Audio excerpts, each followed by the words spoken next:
Ready, start.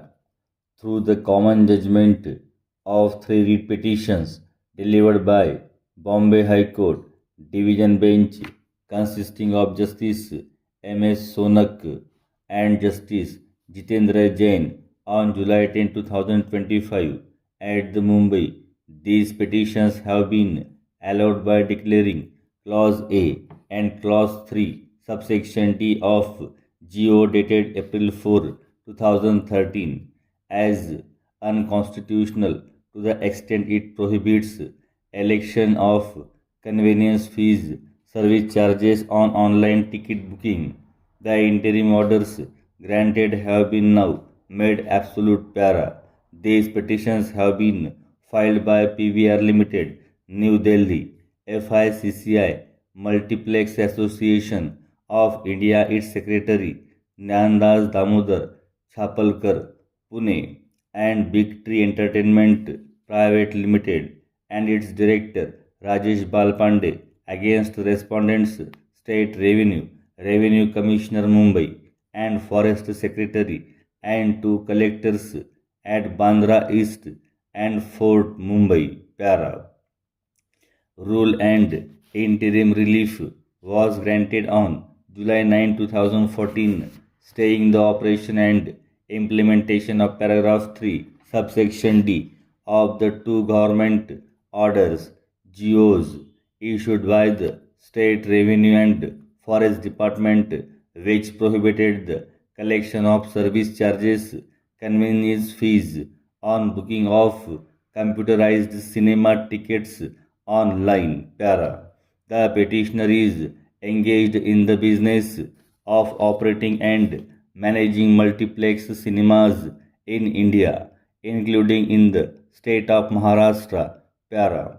On April 4, 2013, the impugned GO was issued ordering that no exhibitor, owner, or agent should charge or recover any additional amount from viewers for online computerized ticket sales. The said clause D of the GO reads D.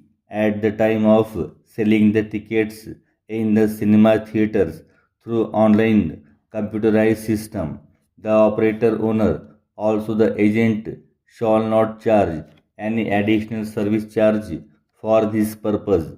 Operator owner of the theaters shall not recover the amount due and payable to the appointed agency. Para.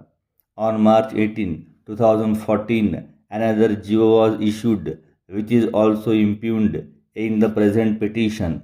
It is stated that all the theaters online conductors should be set up their own service machinery for online sale within a period of 4 weeks from the date of the order issued by the High Court in public interest litigation PIL number 66 of 2013. However, it was stated that when making tickets available through this machinery, no additional service charges should be recovered from the viewers.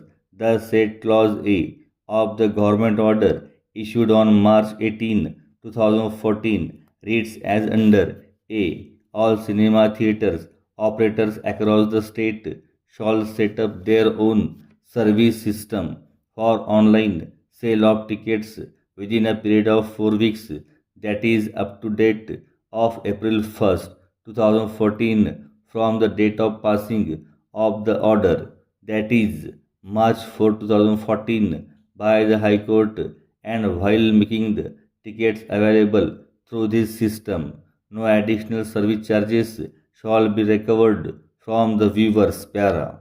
These two impugned clauses have been challenged through this petition. Para.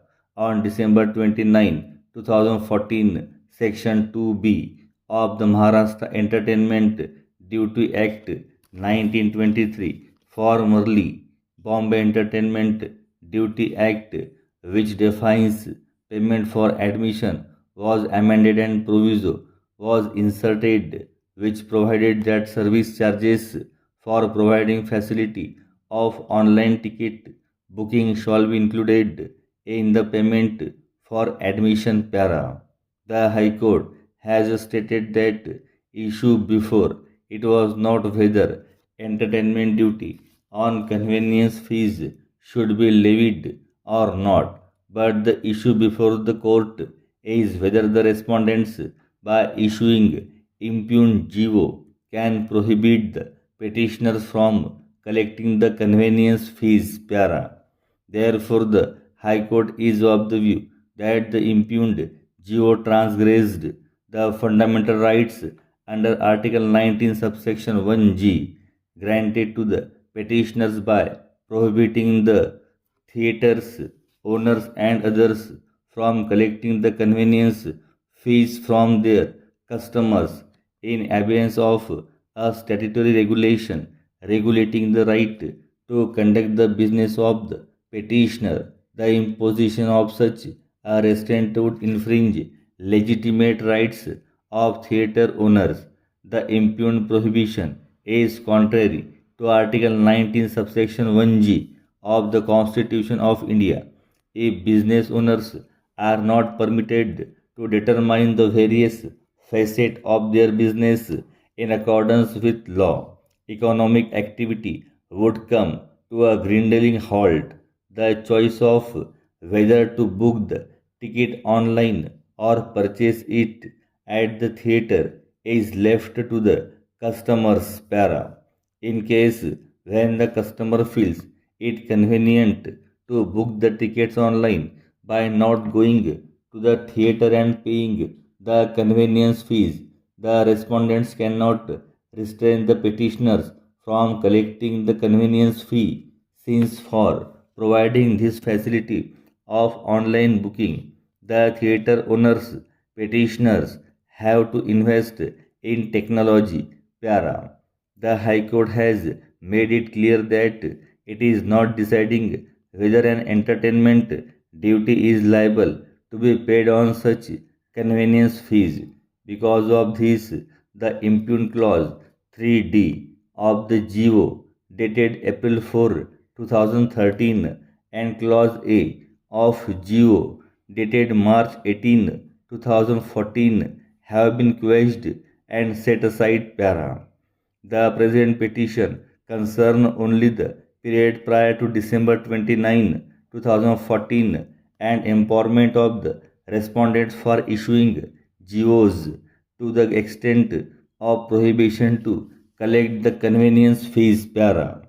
In the opinion of the High Court, it is not open to the state government to issue directions in respect of commercial or economic aspects of legitimate subsisting contracts, transactions between two private parties, which the state has no direct causal connection in the guise of management of pandemic situation or to provide mitigation to one of the two private parties at the cost of the others. This is akin to rob Peter to Paul. Para. This is a different matter. If, as a policy, the state government takes the matter, if, as a policy, the state government takes the responsibility to subsidize the school fees of students of private unaided schools but cannot arrogate the power to itself, much less under Article 162 of the Constitution, to issue impugned directions to school management to reduce the school fees for the concerned academic year. Para. The High Court has stated that it has no hesitation in observing that the observation of the state government of existence of power to issue directions even in respect of economic aspect of legitimate subsisting contracts transactions between the two parties, if accepted in respect of fee structure of private unaided schools, is fraught with undefined infinite risk and uncertainty for the state para. For applying the same logic, and the state government may have to assuage similar concerns in respect of other contractual matters between two private individuals in every aspect of life, which may have bearing on right to life guaranteed under the Constitution, that would open not only Pandora's box but will also push the state government to entertain demands including to grant subsidy from different quarters and sections of society.